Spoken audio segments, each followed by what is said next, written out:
Thank you, Mr. President. Mr. President, I ask unanimous consent to call off any quorum call that may be proceeding. Without objection.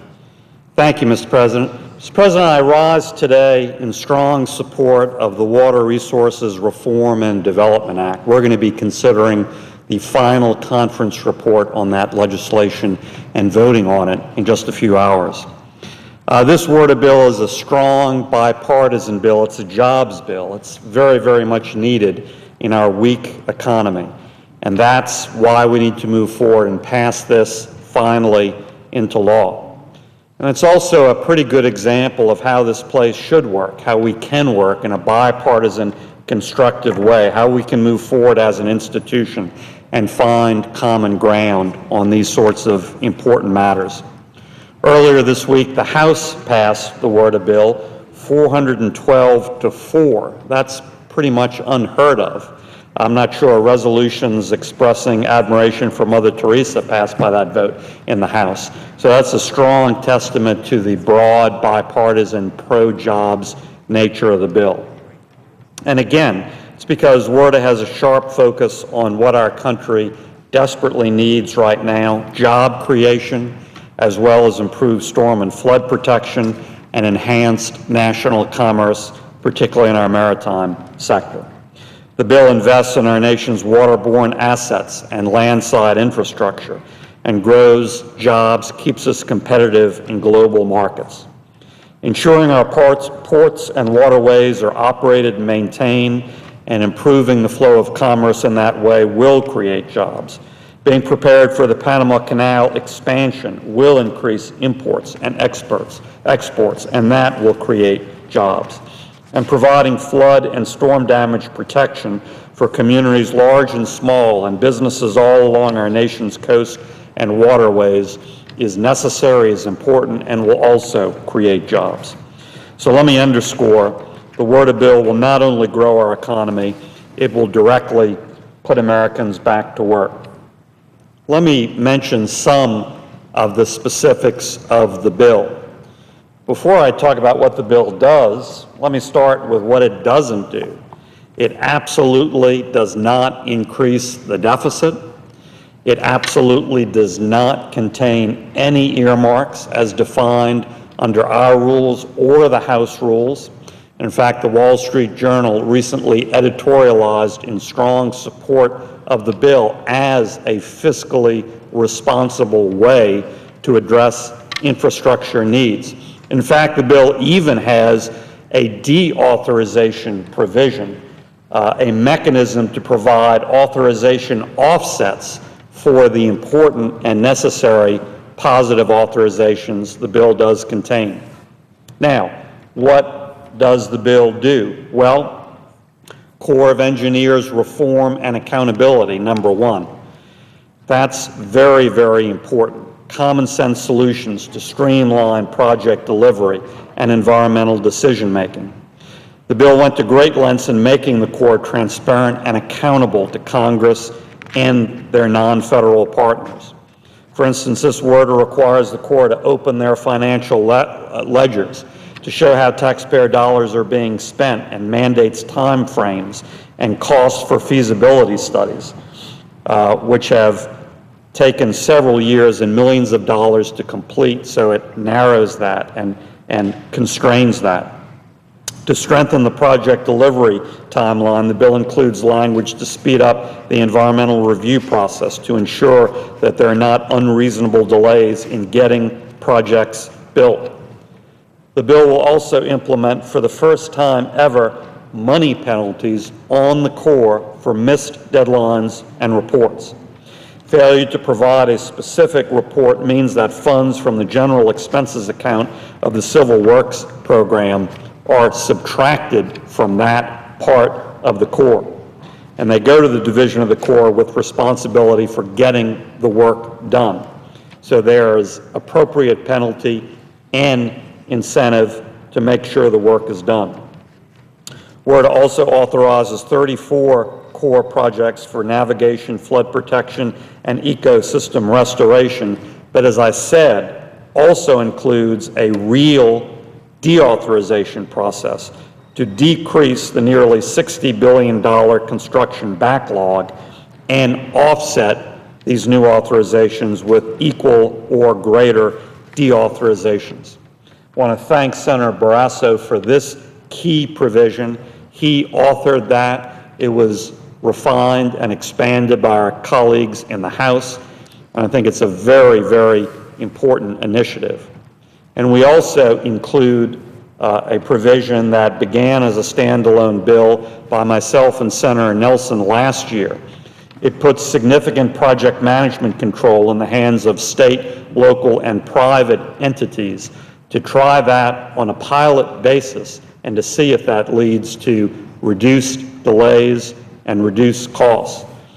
That's what we do with most highway projects. The Federal Highway Administration is not the project manager of those projects, doesn't take the lead.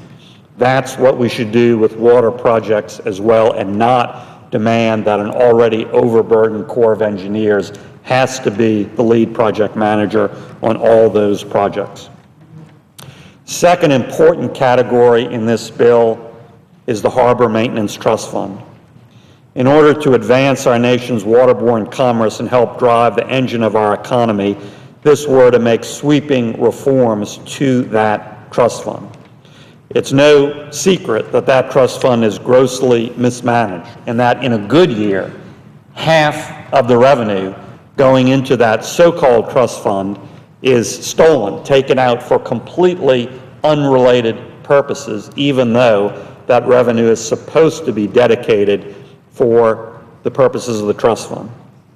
We have to stop that. And so WRRDA changes that status quo and requires a ramp up in annual funding, incremental increases over 10 years to get to a full spend out of trust fund revenue in 2025. Additional yearly harbor maintenance trust fund monies will be prioritized, with ports which move 99% of our nation's commerce, those high and medium use ports, getting the highest prioritization. But there's also a limited but important low use and underserved port set aside to ensure adequate maintenance there and economic growth. We also add additional metrics to the Harbor Maintenance Trust Fund. In addition to commercial tonnage, we now include oil and gas activity, commercial fishing, transportation of persons, important metrics that were ignored previously in an unfair way. Without the full utilization of the Harbor Maintenance Trust Fund, negative impacts will be felt by manufacturers, producers, shippers, and carriers throughout America. They ultimately contribute to this trust fund to get that dredging and other work done. We need to live up to our end of the deal and make sure that money is used for its intended purpose.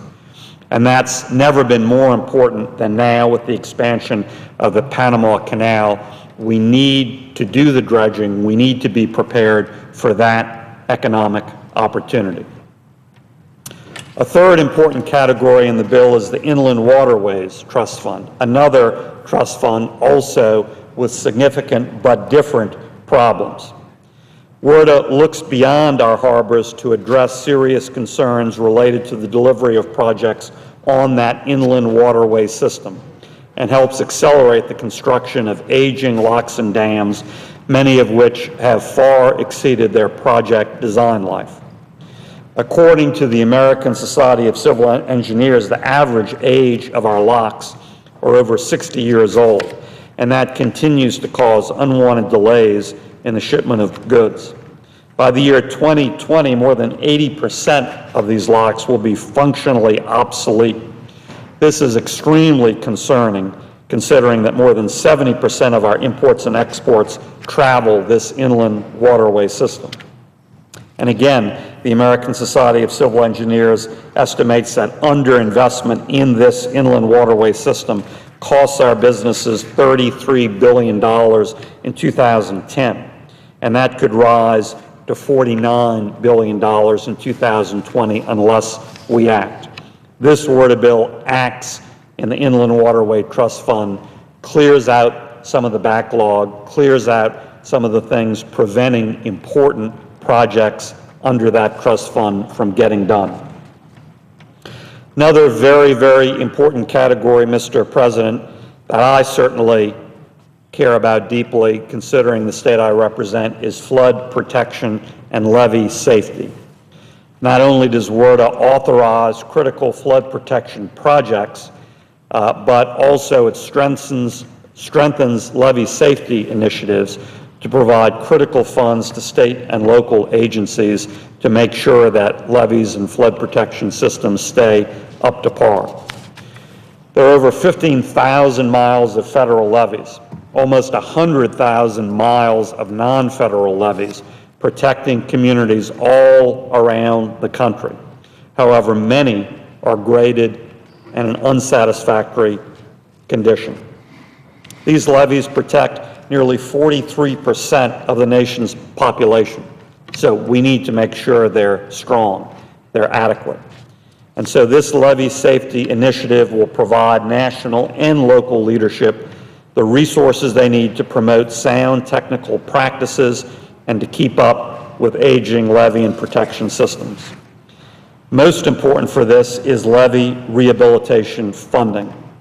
It's imperative that our non-federal sponsors have the ability, both technical and financial, to repair and rehabilitate levees. Storm surge and floodwaters are damaging to our economy. We must address this. In the experience of Hurricane Katrina, for instance, about 80% of the catastrophic flooding of the city of New Orleans was due directly to breaches in the levee system due to inadequate design or maintenance. Flawed design at the beginning, inadequate maintenance continuing. Literally 80% of that catastrophic flooding, completely avoidable, completely man-made, that part of the disaster. We need to make sure that never happens again.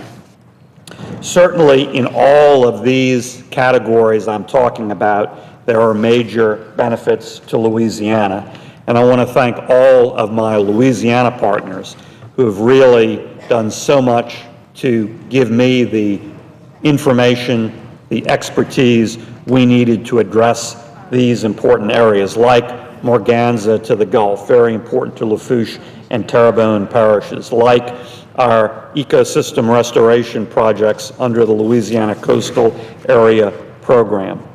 Many, many other important Louisiana priorities. And again, we could only address those properly with the full help and partnership of those Louisiana partners. So in closing, Mr. President, I want to thank many folks. I'll start with those Louisiana partners. As I said, they were instrumental in helping us get the Louisiana piece right, and I really thank them, and that work will continue and that partnership will continue. I want to thank a Washington, D.C. partner on this bill, Chairman Barbara Boxer. As she has said many times, the two of us don't agree on a whole lot of things, but we do agree on infrastructure needs, and we do agree on this WRRDA bill, and we came together as a result very constructively, very productively on this infrastructure work, as we're doing right now on the next highway bill. And certainly that's been an important tradition at the EPW committee, which we are continuing. The crucial element there is the will and determination to do it, and she always provided that will and determination, as did I, and I thank her for being such a great partner. We also had great House partners, Chairman Schuster and Ranking Member Ray Hall. They exhibited real leadership in getting a House bill done to begin with, and then working with us on a productive conference committee. Really thank them for all of their work and their staffs. And speaking of staffs, I'm deeply indebted to all of the staff work that went into this bill. It was very, very significant. The chair and I personally dealt with probably a couple of dozen issues and semi-crises that would crop up over time. Our staffs, in contrast, did that multiple times over, hundreds and hundreds of problems and issues, before they develop to the member level, literally hundreds and hundreds. I want to thank both staffs, but I'm particularly indebted to my staff for all of their hard work, particularly Charles Brittingham, Zach Begg, Chris Tomasi, Sarah Veach, Rebecca Louvier, Jill Landry, Luke Bowler, and Cheyenne Steele. They put in enormous hours into this bill, and I really appreciate their work. And I certainly want to also recognize and thank Chairman Boxer's staff, particularly Bettina Poirier, Jason Albritton, Ted Ilston, Mary Kerr, and Kate Gilman. In closing, Mr. President, I strongly commend this WRRDA bill to the Senate. It's a strong, bipartisan jobs and infrastructure bill. It is what we need to do more of, and it's the model we need to adopt more in the United States Senate, working together on important projects across party lines. And one key reason we were able to do it successfully is we had a strong bipartisan process and an open process that invited participation from all sides, including significant floor amendments to the Senate bill. That was absolutely crucial to moving the bill in a productive way through the process. We'll try to implement the same approach with the highway bill. We reported a strong bipartisan highway bill out of our committee unanimously last week, but we need to bring it to the Senate floor. We need to act well in advance of the Highway Trust Fund running out of money around August. And I hope we expand on this work. I hope we use this model, including an open floor process in many, many other areas on many, many other bills. So I urge all of my colleagues to support this WRRDA bill. Thank you, Mr. President. I yield the floor.